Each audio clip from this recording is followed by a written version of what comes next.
Hello, I'm Tanya Taylor, Mayor of Willoughby, with an update on the outcomes of our November Council meeting. Council endorsed 2 mayoral minutes this month, one on the tragic passing of community member Joyce Lewis, who has contributed over many years to Council's Global Friendship Committee and was involved in a range of other initiatives across our Willoughby community. The other mayoral minute was to acknowledge the passing of former Chatswood West Ward Progress Association President Jim McCready. Jim spent many years giving back to our community and his contribution was highly valued.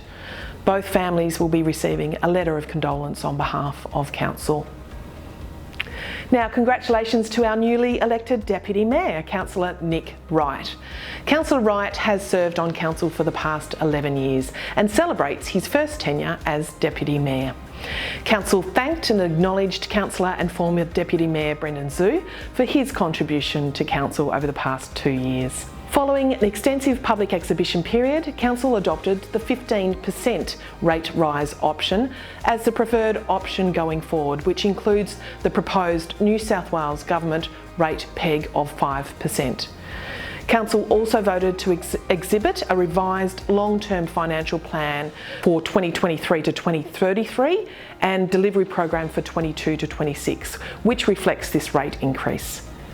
Council also committed to provide clear and accessible information in relation to our hardship policy and options available to ratepayers having difficulty paying their rates.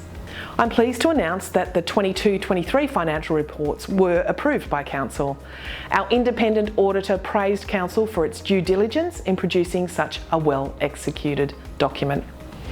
The Willoughby City Council annual report for 22-23 was also received and noted, and it was always so wonderful to see this document, which is a summary of Council's achievements and performance over the year.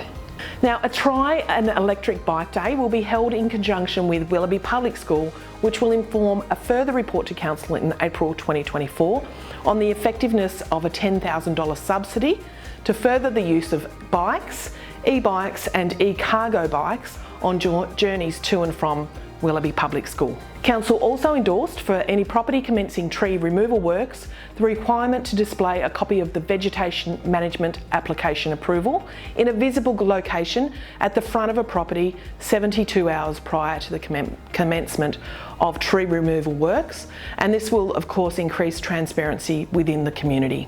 Congratulations to grant recipient Ms Stefania Riccardi for being awarded just over $2,000 for her 2-day workshop that invites participants to make their own artist book to explore their connections and reflections with the many places we call home, including Willoughby.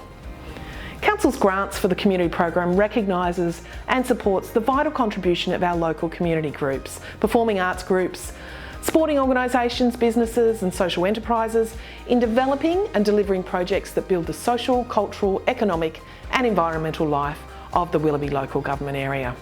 Our 100% concessional hire applications under the 24-25 registration of interest for concessional hire process were endorsed and applications approved for various levels of concessional hire as well, in accord with the Council's Communities Facilities Hire policy. Our Willoughby Australia Day Awards panel was also determined. These Australia Day Awards recognise the outstanding achievements of our residents in several categories, and we really encourage people to nominate a person or group that you know deserves an award. You can visit our website to look for the details. I look forward to reviewing applications with my fellow councillors. A number of notices of motion were also passed, including implementing a pilot project to create a smoke-free zone along Hampton Road in Artarmon, identifying how historical photos of the local area can be put on bins to promote local history, looking at what controls we can put in place to reduce the abandonment of shopping trolleys, developing a strategy for the management of storage of watercraft on public land at Middle Harbour, a request for a report on options for car share services, and advocating to the New South Wales Government for the preservation of land in the Royal North Shore Hospital precinct for future hospital growth. Now, our popular carols in Willoughby Park returns this Saturday, the 2nd of December. You can bring your deck chair and blankets and settle in for an evening of festive family fun to this free community event, which is always a lovely way to bring in the festive season, and I'll be there with my family. Our stage will be filled with local entertainment, including the Willoughby Band and the Willoughby Symphony Choir, to get you into the Christmas spirit with traditional carols as well as some funky favourites. And then next Friday, the 8th of December, you can join us for a heartwarming and enchanting musical celebrations as the Willoughby Symphony Orchestra bring you an unforgettable evening filled with the spirit of the holiday season. Under the expert baton of renowned conductor Peter Ellis, Willoughby Symphony Orchestra and the choir will take you to a world of musical wonder that will truly make your Christmas magical. Thank you so much for joining me for my video update for this month. If you would like more information on any of these items, please visit our website where you can download the agenda, the council reports and minutes of meetings.